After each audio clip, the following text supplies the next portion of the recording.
Salut les amis, c'est Dil et bienvenue sur ma chaîne YouTube pour l'épisode 3 sur mon Aprilia RS125. Dans cet épisode, on va remonter la bécane, faire quelques mesures et puis restez bien jusqu'à la fin. Parce qu'à la fin, elle va craquer. Avant de commencer, je tenais quand même à vous remercier pour les résultats de ma dernière vidéo. On a passé les 800 vues. Ça paraît peut-être pas grand-chose, mais je trouve ça incroyable. 800 vues, mais pas tant d'abonnés que ça. Du coup, n'hésitez pas à cliquer sur le bouton vous abonner. Ça va me donner la force pour continuer les épisodes. Du coup, les amis, on se retrouve devant la moto pour commencer le remontage. Voilà, alors je vous montre, on a ici la partie qui n'est pas polie, donc qui est encore bien dégueulasse, c'est un peu oxydé, je sais pas si on appelle ça oxydé, mais voilà, il y a un dépôt dessus qui part pas, même en frottant. C'est vraiment incrusté et bien moche. On a l'autre côté dont je me suis occupé déjà, et on a un rendu bien plus propre, sans marque. Alors c'est pas parfait, il y a probablement des techniques meilleures que la mienne que je ne connais pas, mais c'est pas trop mal. Je me suis équipé d'une polisseuse pneumatique, j'utilise des disques comme ça, avec des poils. Le produit que j'utilise c'est le Belgum Chrome. On a aussi le Belgum Alu qui est utilisé dans ce genre de cas. Bon, j'ai pris du chrome parce que ça brille un peu, mais je vois pas vraiment de grandes différences lorsque je les applique.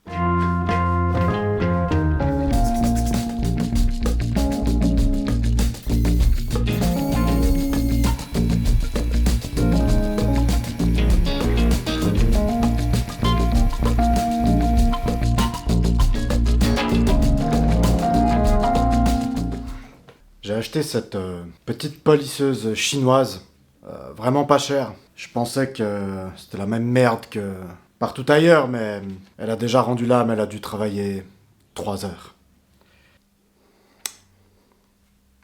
Problème réglé.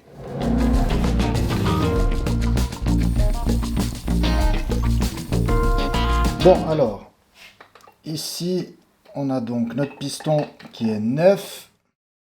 Tout propre, à nettoyer la dernière fois dans la vidéo numéro 2. Et puis on a maintenant quelques étapes avant de remonter. Donc premièrement, je me demandais si l'espacement entre ma valve et mon piston, ils sont bons. Là on arrive un peu à voir que c'est quand même pas mal large. Mais sur les bords, on est vraiment très près. J'ai lu de tout et n'importe quoi sur internet avec la distance entre le piston et puis valve d'échappement. J'ai vraiment lu de tout et n'importe quoi sur internet. Du coup, je sais pas trop. On m'a dit qu'il fallait mettre une petite cale de 1 mm sur la valve RAV2 pour qu'elle passe dans ce cylindre. La cale, elle a été mise. Mais j'ai aussi mis un petit joint. Donc, on a peut-être, je sais pas, 2 mm quoi. Le problème, c'est que si je le baisse, je pense que là, sur les bords, sur le côté, on risque de toucher un petit peu. À voir. Ok, passons à la mesure du squish. La mesure du squish, c'est quoi? On va du coup mesurer l'espace qu'il y a entre la tête du piston et puis les côtés de la culasse, le bas de la culasse. En fait, on va mesurer qu'il y a un espace suffisant entre le piston et la culasse pour éviter le cliquetis. Donc les jeux que pourrait avoir le moteur avec l'entraînement et puis avec le temps.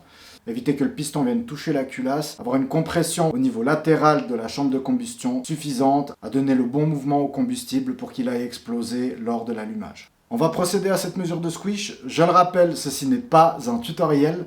Je vous montre ce que je fais, comment je le fais. Je suis pas mécanicien, donc c'est pas forcément la solution. Et n'hésitez pas à noter dans les commentaires si c'est quelque chose que vous estimez faux ou mieux. N'hésitez pas, je partage volontiers avec vous. Pour la mesure de squish, comment ça se passe ? On prend un fil d'étain suffisamment grand, j'ai pris du 2 mm moi. On coupe à la largeur, enfin à la longueur du diamètre du cylindre. Ouais, là on est plutôt bien. On prend un petit bout de scotch et puis on vient le fixer bien au milieu du piston. Ensuite on va reculasser, serrer au couple.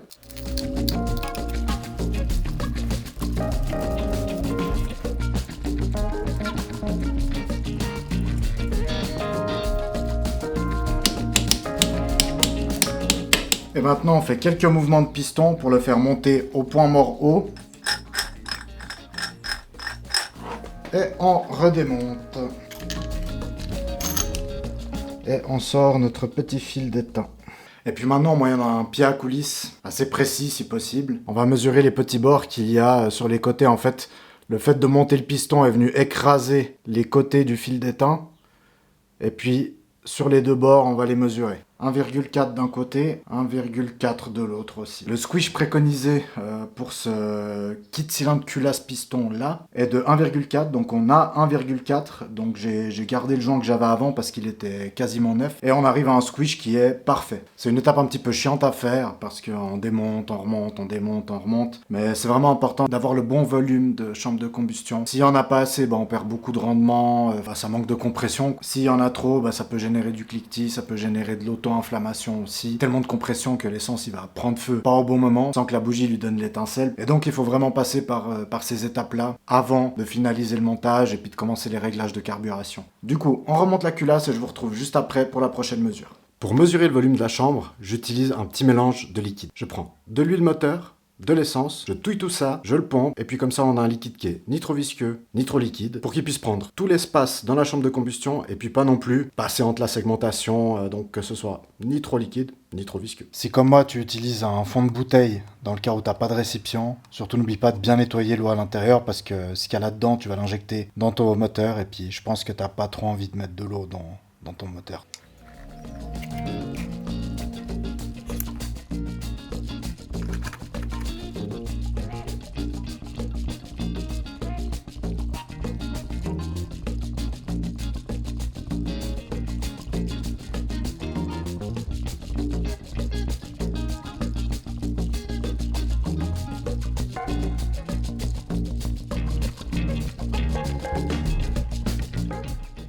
Donc on a notre petite seringue de Dr House. Puis maintenant ce qu'on va faire, c'est qu'on va monter notre piston au point mort haut, donc au point le plus élevé auquel il peut se trouver, le laisser là, et on va venir injecter notre liquide à l'intérieur de la culasse, jusqu'en haut de la culasse. Pour la mesure du point mort haut, moi ce que je fais, c'est que j'utilise un pied à coulisses. Il y en a qui utilisent, comment on appelle ça, une jaugette de compression, voilà, je sais plus comment on appelle, mais j'en ai pas. Du coup je vais faire au pied à coulisses, donc on met le pied à coulisses, la tige du pied à coulisses au niveau du piston et on le tourne jusqu'à ce que le pied à coulisses soit le plus haut possible. Ce qu'on peut faire, c'est qu'on peut venir le caler là pour ne pas qu'il bouge.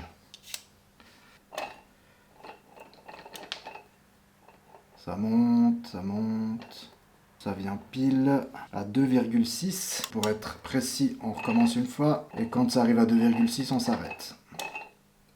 Voilà, 2,6.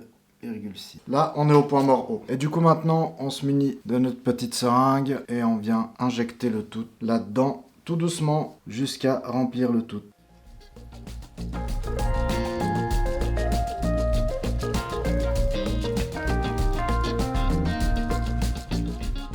Ok, donc on a déjà comptabilisé 10 millilitres.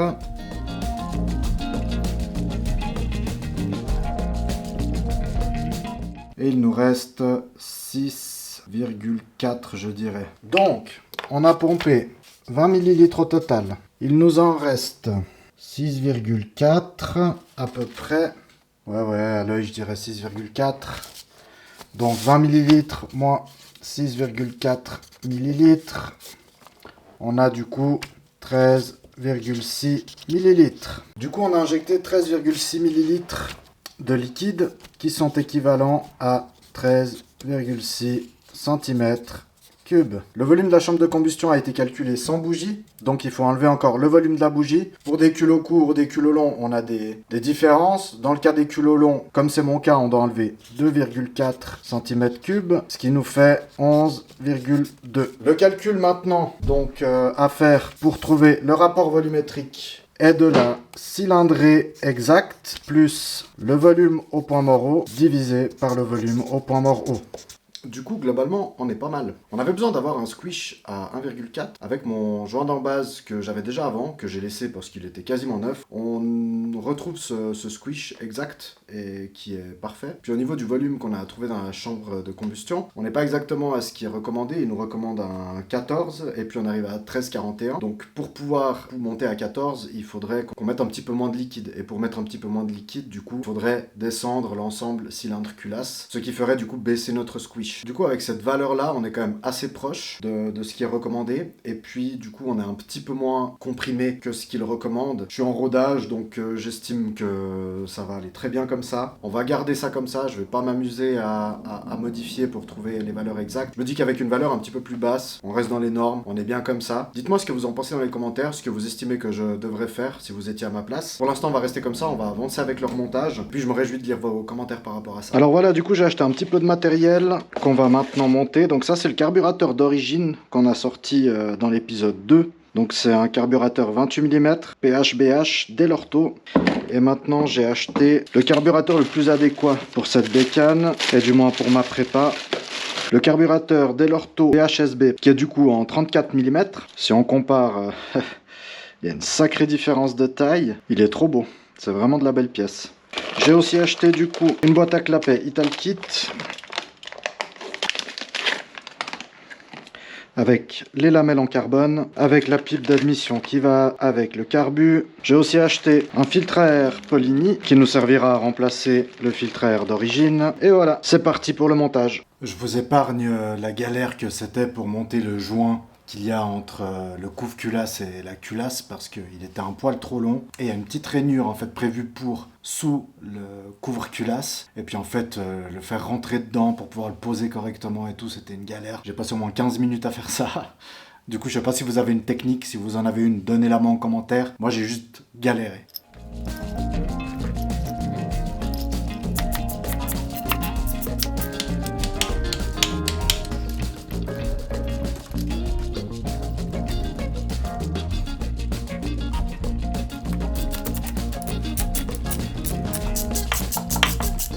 Et voilà, on a posé la boîte à clapet, la pipe d'admission, maintenant place au carburateur. Ça va être dur à vous montrer, mais il faut que je vous explique. Sur le carburateur, on doit brancher l'huile ici. Et puis en fait, le câble d'arrivée d'huile de mélange, il est un peu court. Ça passe, mais c'est super galère à monter. Alors je me demande comment est-ce que je vais procéder pour le faire rentrer maintenant. Est-ce que je prends un câble plus long? Ça serait plus simple. Enfin, un tube, une durite.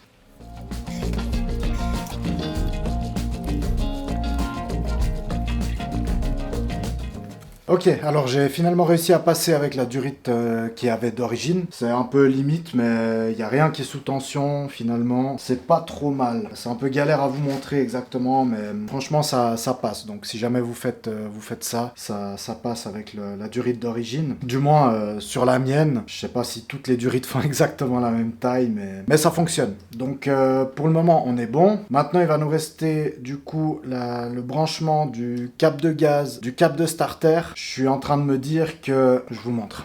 Je suis en train de me demander si en fait la longueur de câble qu'on a entre là et ici, si la longueur de câble sera suffisante pour aller en gros du haut du carburateur à là où le téton du câble doit être pris. Si la longueur est suffisante, on a ici une petite bague d'ajustement, mais si la longueur est suffisante, c'est top, ce serait parfait. Si c'est pas le cas, il va falloir qu'on ajuste, qu'on coupe un petit peu la protection de câble noir et puis qu'on bricole quelque chose pour faire passer ça.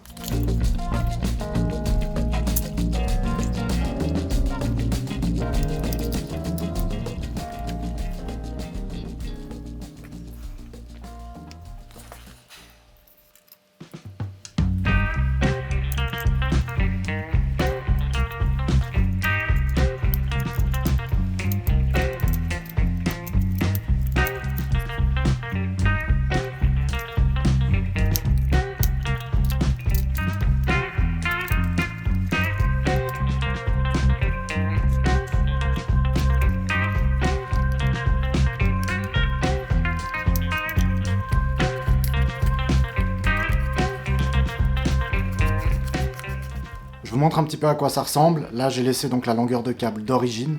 Je pense qu'on doit descendre encore un petit peu. Je vais essayer d'ajuster avec la vis, mais je vous montre là où on en est.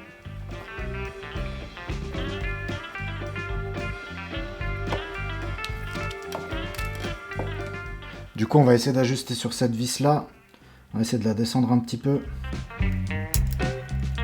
Pour m'assurer que le boiseau va bien, tout en bas, embuté dans le carburateur, j'ai décidé de faire une petite marque au niveau du boiseau et de l'admission du carburateur. Comme ça, je vois si les marques s'alignent et puis ça voudra donc dire que le carburateur, il va bien jusqu'en bas. Enfin, le boiseau va bien jusqu'en bas, l'aiguille va bien jusqu'en bas. C'est dur à déterminer quand on a le câble parce qu'on n'entend pas le clac dans la butée comme lorsqu'on enlève le câble. Et puis, j'ai un peu l'impression que c'est trop petit, mais on va voir ça maintenant. Du coup, ici, on se rend bien compte du petit trait qu'il est parfaitement aligné au carburateur. Donc ça veut dire que le boiseau, il descend bien jusque tout en bas. Bon, j'ai quand même dû serrer cette vis en butée au maximum pour que ça passe. Mais là, ça veut dire que du coup, on est bon. J'ai pas trop filmé, mais du coup j'ai reconnecté le câble du choc. Et puis là je fais un petit peu de wiring ou de cable management comme on dit, parce que c'était un petit peu le bordel, il y a tout qui était entrelacé là-dedans et je vais essayer de mettre un petit peu d'ordre dans tout ça. Ça sera quand même le bordel mais un petit peu moins. Et du coup maintenant il faut que je vire, je sais pas comment on appelle cette pièce, mais la pièce qui gère la valve électronique d'origine qui est juste là. Ça sera en gros les étapes que je vais faire en off caméra parce que c'est pas très intéressant pour vous. Ensuite, on se retrouve pour remonter la boîte à air, la batterie, le radiateur, remettre de l'eau, l'échappement et on démarre.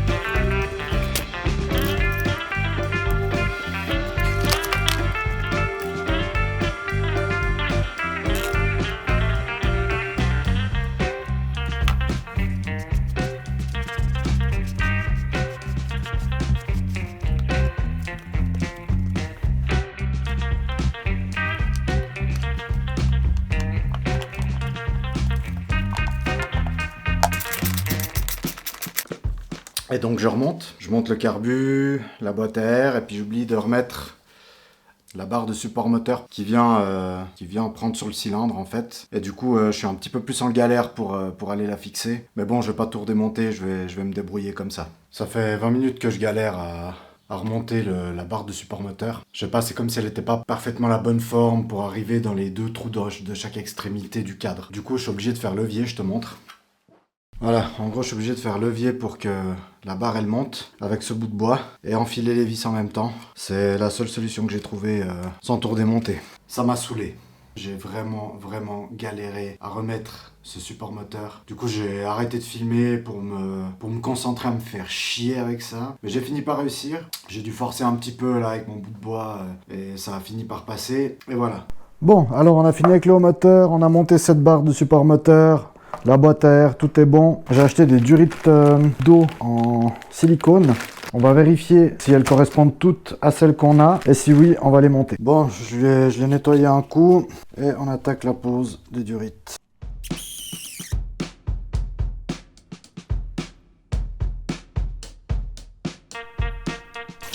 Ok, j'ai trouvé un système. J'ai passé le tuyau d'arrosage à l'intérieur avec un bout de durite de refroidissement. Et comme ça on nettoie un coup à l'intérieur. Avec une petite bière de Portugal, c'est mieux, caralho. J'ai redressé toutes les ailettes. Là il était bien défoncé. Il y avait une chier de gravier dedans. C'est déjà beaucoup mieux, on revoit bien à travers. On remonte comme ça. Oh, je me suis chié la gueule.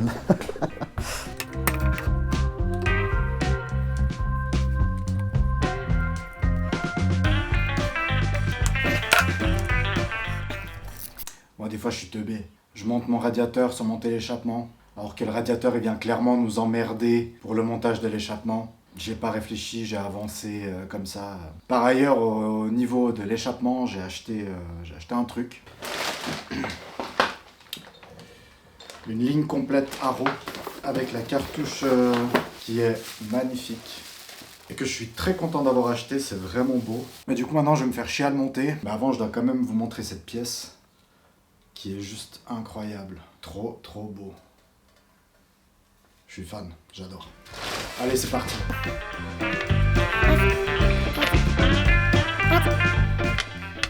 On a deux petites pièces comme ça, qui sont les brides d'échappement, je vais appeler ça comme ça. C'est ce qui vient se fixer sur le cylindre et qui va soutenir l'échappement.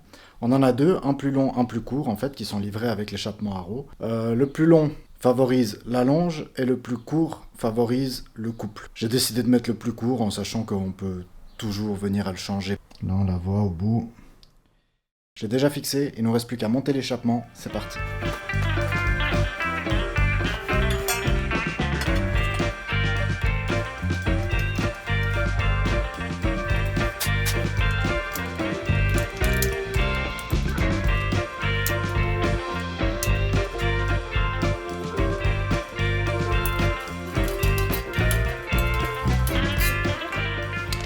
Je compte virer mes cale-pieds d'origine, mes cale-pieds passagers. Du coup, j'ai acheté un support d'échappement chinois.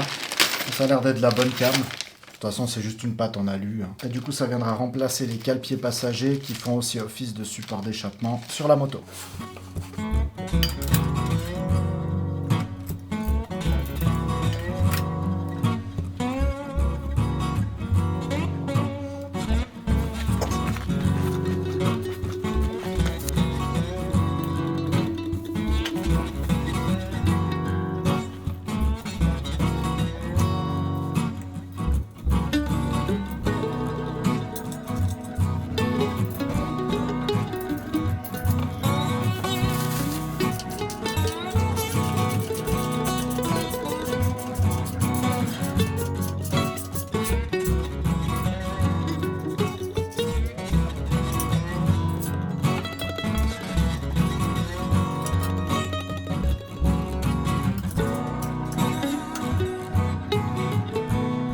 Voilà les amis, cet épisode touche à sa fin, merci beaucoup d'être restés jusqu'au bout. Du coup on a remonté le moteur, on a fait repasser le circuit de refroidissement, j'ai remis du liquide de refroidissement, on a remonté le réservoir d'essence, j'ai tout branché, et puis la suite sera au prochain épisode. Du coup, je vous dis au revoir et je vous laisse sur, je l'espère, le premier démarrage. Ciao.